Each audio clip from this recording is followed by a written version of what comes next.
una pregunta a don Edel, ahora que estamos retornando. Como él sabe mucho, quiero que nos edifique tanto a Darío como a mí. Se escribe septiembre con P y septiembre sin P. Yo no sé si Se puede escribir y decir de las dos maneras. Yo prefiero escribirlo con P. Yo prefiero escribirlo con P, como yo aprendí. Es como armonía. Es como armonía, que se puede escribir con H ya.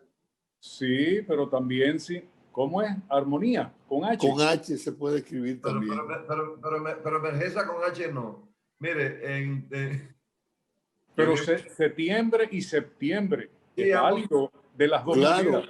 Claro. Sí, para escribirlo y para pronunciarlo también. Lo que pasa es que hemos perdido el sonido de las palabras y sobre todo las consonantes. Los hemos perdido, la M, N, D, lo hemos perdido. Ya la gente no habla con el sonido de las palabras. Hay varias palabras que ya yo debo recordarlo porque me sorprendió la pregunta, pero muy interesante. Pero quiero agregar ahora, por ejemplo, el palito que está sobre la N para convertirla en ñ se llama virgulilla. Es feo el nombre, pero así que se llama. Ajá. Virgulilla. Ese detallito adicional. Y la diéresis, que muchos muchachos no la conocen. Los dos puntitos encima de las letras. La que le da el sonido a higüey. Correcto, a higüey. Son los dos puntitos sobre la U. Correcto. Y güero también. Entonces, hoy día hay que volver a repasar la gramática porque los correctores a veces se generan unos problemas serios, el que está hablando por WhatsApp. Y el uso de los signos, los puntos y las comas y la simbología, hoy día la gente habla con caritas, habla con simbología. A veces uno no entiende la carita, si está llorando, si no está llorando, si se está riendo, si no está riendo. Estamos viviendo la era de los gestos. Sí, peligrosísimo, porque ha habido hasta divorcio con esto. Que la gente se equivoca de poner una carita y poner la otra. O lo manda al lugar que no debe mandarlo. Sí. Edel, y los que hacen un sonido dependiendo la terminación de la palabra, que lo ponen hasta que molesta al oído ajeno. Hermandad. Hermandad. Televisión. Sí. Eso es muy molestoso y muy feo, además. Eso era de otra época. Cristiandad. Humanidad. Así es. Español antiguo. Lo que le llaman, creo que es ortología, que es el arte de pronunciar correctamente. ¿Tú ves por qué me refería a Edel? Porque es que sabe demasiado, Darío. No. Yo no sé muchas reglas gramaticales porque yo no aprendí mucho de gramática. Yo la intuyo y a veces la aplico correctamente, pero yo no sé mucha gramática. Yo tengo un amigo que me dicen, cuando yo oí en el liceo que me decían Joaquín Añorga, me comenzaba a doler la cabeza de una vez. Ese apellido Añorga, yo lo recuerdo y me da pánico, comienzo a sudar, me dice él. A mí la que me daba de todo era álgebra. El álgebra para mí fue, bueno, la repetí. Yo repetí el primer teórico y luego la pasé con buenas notas. Pero ese primer año con el álgebra para mí fue una lucha que ni Jack Veneno. Luego la liberé. Cuando pasé a segundo la liberé, pero me costó mucho. Y ni hablar de la química. No, por Dios, ni recordar. Terrible eso. Mire, yo tuve la suerte que la persona que me sacaron de la calle fue Marco José Villamán, en La Salle, cuando yo estaba en La Salle, y el hermano Raúl Pérez Roy, el hermano Cabeza.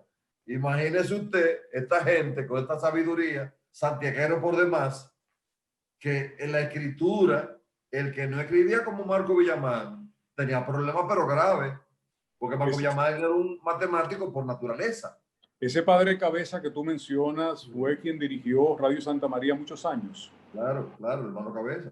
Sí, sí, sí. Y Pedro también trabajó en la educación. O sea, Raúl Pérez Roque era el director de La Salle, allá donde yo estudiaba, pero eran unos profesores rígidos con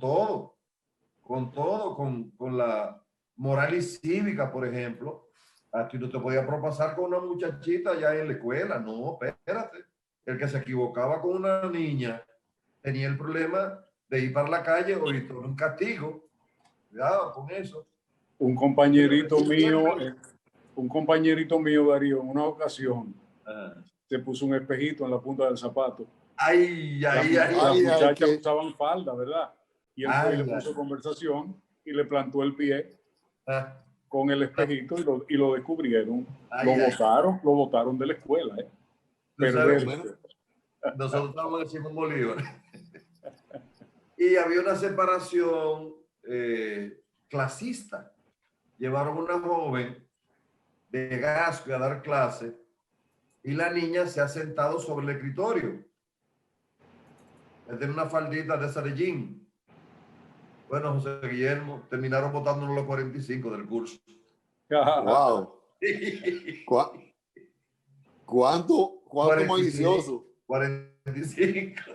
Pero la faldita plisada de Kaki era llamativa. Comprometedora. Sí. Sentada sobre el escritorio. Entonces las muchachas se iban a la cancha del liceo y no se ponían su pantaloncito deportivo, jugaban con su faldita plisada de Kaki. Ese es el otro problema, jugando los 21 atrás en la cancha. Ese es el otro problema. A propósito de eso que ustedes están hablando, de la faldita y demás, hay un movimiento serio en el Congreso, al parecer. Alguien está presentando un proyecto de ley para modificar el matrimonio infantil, porque resulta que hoy día parece que no existe penalidad para aquel que tiene algún tipo de relación con una menor, siempre y cuando acceda al matrimonio. O sea que como que el matrimonio con una menor no es pecaminoso. Si usted tiene una relación con una menor y usted accede a casarse, parece que eso ya libera el pecado. Mira, tenía anotado el nombre del diputado que está promoviendo eso. Buena iniciativa, muy buena iniciativa. Sí, es cierto. Es iniciativa. Yo propugno porque eso se produzca. Claro. Pero decía José Guillermo que del trecho al hecho, decía en el campo, hay una gran distancia. Porque el uso y costumbre son las que ponen las reglas en términos generales en los pueblos. El uso y costumbre. Y el comportamiento, y muchas veces también la parte económica y la parte cultural. Son factores que por más que tú quieras regularlo en una ley, no son posibles. No son posibles. Yo sí estoy de acuerdo que haya iniciativa en vías de regular eso, pero en todos los batalles que hay aquí en República Dominicana y en los campos, tú tienes que ir allá a ver qué está pasando ahí, cómo se resuelve eso, y entonces después tú proponer una ley, cómo tú mejorar la calidad de vida de esa gente para que eso no se produzca. Yo estoy de acuerdo contigo, Darío, con relación a lo cultural y a lo económico. Ambos factores influyen en la persistencia de estos casos que se dan en la población, pero las cosas siempre pueden mejorarse y creo que legislar a favor de que de que un hombre no tenga como opción el matrimonio con una menor para subsanar un delito, eso es horrible. No, hombre, de ninguna manera yo lo justifico, pues yo sé lo que eso significa y lo que eso implica. En sociología, eso tiene un círculo vicioso, un círculo no virtuoso, sino un círculo vicioso, económico, cultural, pero un círculo vicioso y virtuoso de corrupción y de pobreza. Porque las se opciones repite. que le dan, yo sé eso. las opciones que le dan al hombre es o la cárcel o el matrimonio. Ajá. Va a optar por el matrimonio, pero eso es un matrimonio que no va a durar mucho. Porque es que hay situaciones que son, por eso yo te digo, de uso y costumbre que son complicadas. La ley 2497, que antes era la 2402, no, si tú no mantienes al muchacho, tú vas preso. El sponsor de Estados Unidos, está bien. Entonces tú tienes 6 meses que no le da un cheque al muchacho, o a la niña, o al niño. Entonces dice, no, te vamos a someter a la justicia y tú metes preso el hombre, y el hombre no está trabajando. Entonces se complica 2 veces. Si no está trabajando y debe 6 meses, si tú no sometes a la justicia, ¿cuántos meses me va a durar sin darle nada a la niña o al niño? O sea, hay cosas que son como complicadas, aunque estén contempladas en la ley. Perdón, yo no quiero justificar esto, cuidado. Lo que estoy poniendo sobre la mesa, las cosas que suceden. Porque eso, todo eso, lo único que refuerza es la pobreza en la sociedad. Efectivamente. Eso es pobreza, como quiera, porque esa muchacha va a tener uno de este, uno de aquel, uno del otro, y eso lo que está haciendo es promoviendo pobreza, hacinamiento, falta de educación, etcétera. El mejor diagnóstico, José Guillermo, que yo he escuchado en mi vida, lo hizo el presidente Danilo Medina en torno a ese tema. Él decía, hay una muchacha que tiene un niño de fulano de tal, pero tratando de conseguir la comida para ese niño, sale embarazada del otro y ese la deja y se junta con otro para tratar de buscar también la comida para los dos y llega a 3.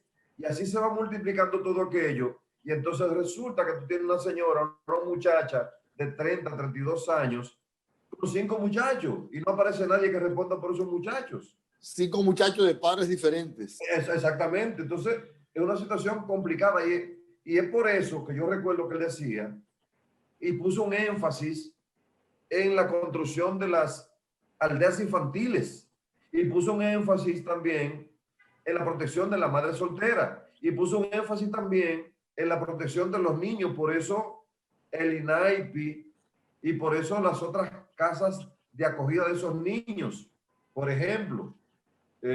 Por eso fue que él puso tanto énfasis en ese sector, porque él hizo un diagnóstico y tenía eso totalmente claro de qué pasa con ese círculo que se convierte en un círculo de la delincuencia y del hambre. Pero el matrimonio con una menor nunca deja nada bueno. Es una cuestión complicado. Y las sociedades en las que los padres van y la ofertan. ¿Tú te imaginas? Eso es terrible. Mira, eso es mejor ni abordarlo. Eso es mejor comentarlo. Porque eso produce en uno una reacción adversa. Óyeme. Eso es terrible. Hay sociedades que la ofertan, como dice José Guillermo, y eso es normal. Y nadie se sorprende porque son sociedades que, como decía Darío, culturalmente eso está establecido. No, porque antes las familias en las sociedades más avanzadas lo que hacían era elegir las parejas. Sí. Mi familia, que tiene mucho dinero, elegía a la hija de fulano y fulanita, que también tienen mucho dinero, pero era para proteger esa economía que se hacía, que no viniera un Juan de los Palotes a hacerse cargo de mi muchacha y entonces heredar lo que yo he trabajado. Las familias lo que hacían era proteger sus fortunas, eligiendo temprano, a veces a pocos días del nacimiento, las parejas. Fulanito se va a casar con fulanita y eso lo convenían las familias.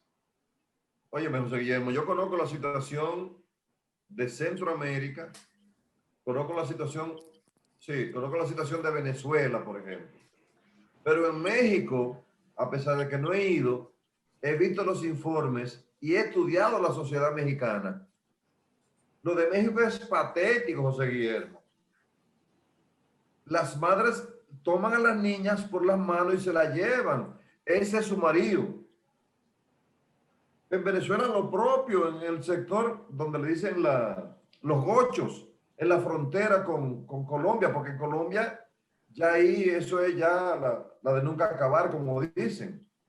Entonces, aquí, aunque no es muy común, Darío, sí, hay madres que ofertan a sus hijas. claro, claro, claro. Y entonces tú dices, no, vete donde el general que te esté esperando. Vete donde el dueño de la finca, tal, la finca grande acá allá, vete allá.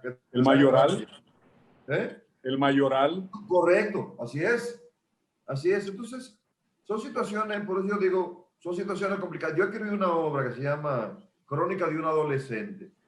Por ahí anda. Yo fui a dar algunas conferencias con el ánimo de persuadir que se iniciara un proceso de que se retardara las relaciones íntimas con las niñas. Y fui a un liceo donde me aguardaban cerca de 300 niñas aproximadamente.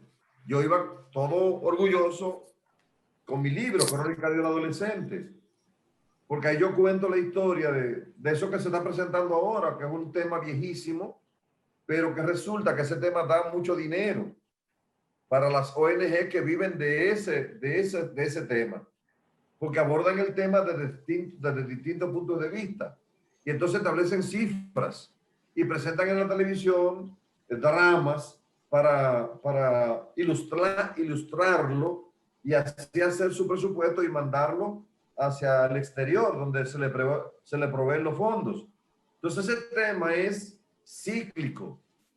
Si ustedes recuerdan, en septiembre del año pasado, era más o menos la época para que enviar los informes ahora, en septiembre y octubre, para que los fondos lleguen en enero. Oigan, lo que le estoy diciendo es así, comprobado. Esos fondos vienen, ahí hay 5 ONG, por ejemplo, que están trabajando ese tema ahora con profundidad. Y el tema haitiano también lo están trabajando con profundidad, porque esos temas se trabajan desde República Dominicana para que los fondos sean depositados, regularmente se gestionan en Europa. Entonces comienzan todo este movimiento a través de la televisión, de la radio, pero entonces se encuentra la posibilidad de que mucha gente diga, ay caramba, qué pena, y mira, República Dominicana se hunde, y han dicho hasta que hay hogares, dicen ellos, que no comen y que eso es una barbaridad y que hay una desnutrición de un porcentaje alto. Digo, caramba, pero la gente está muy avanzado, que nuestras autoridades no han podido descubrir eso y ellos que son ONG sí saben las cifras y qué es esto. Y gente que no recibe medicamentos y cómo es la cosa, si yo conozco lo contrario. Entonces, se tejen tantos negocios de por medio, José Guillermo, que a veces uno dice, ¿y qué es lo que vamos a hacer con esta gente de por medio? ¿De qué viven las ONGs? ¿Perdón? ¿De qué de sus viven causas, las ONGs? de sus causas. Bueno, imagínate. De sus denuncias, ese es su trabajo. Claro. Entonces, si no cumplen con ese trabajo de denunciar cosas, pues no reciben dinero, Darío. Y eso es lo que pasa. Quiero hacer la salvedad, no con todas, pero No, muchas claro. de ellas existen por eso, porque rinden informes mentirosos, porque a veces figuran un país que nadie lo ve, solo ellos lo ven. Entonces, es difícil hasta abordar estos temas y comentarlos. Muy difícil. Tenemos que ir a la publicidad y Bueno. cuando volvamos, aprovechemos los minutos finales del programa del martes para cumplir con nuestra audiencia. ¿Les parece bien? Sí. Correcto. Pues volvemos.